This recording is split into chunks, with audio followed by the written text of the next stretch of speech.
আমি আল্লাহ তাআলা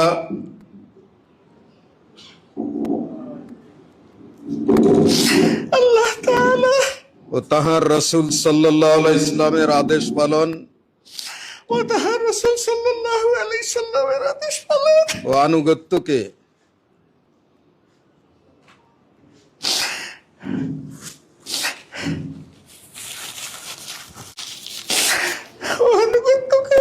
সবকিছুর উপর অগ্রাধিকার দেব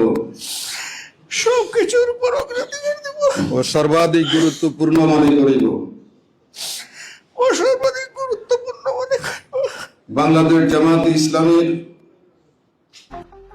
জামায়াতের পুনর্নির্বাচিত ডক্টর শফিকুর রহমান শপথ নিলেন আজ মগবাজারের আল আরাফা মিলনায়তনে শুক্রবার 28 নভেম্বর। জামায়াতের আমির ডক্টর শফিকুর রহমান 2026 থেকে 2028 মেয়াদের জন্য পুনরায় শপথ নিলেন। শপথ গ্রহণের সময় তিনি বারবার অজরেই কেঁদে ফেললেন, যা উপস্থিতদের মন ছুঁয়ে যায়। ফয়সালা করিব জামায়াতের আমানত সমূহের পূর্ণ হেফাজত ও রক্ষণাবেক্ষণ করিব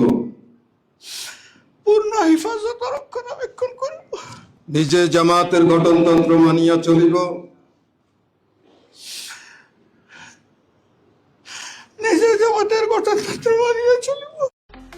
জামায়াতের আমিরকে শপথ পাঠ করান দলের কেন্দ্রীয় নির্বাহী পরিষদের সদস্য এটিএম মাসুদ।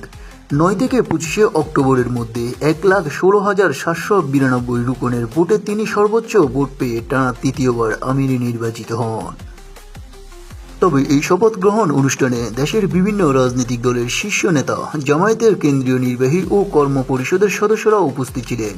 আগামীকাল 29 নভেম্বর পর্যন্ত চলবে কেন্দ্রীয় মজলিসে শুরার বার্ষিক অধিবেশন। BD breaking news.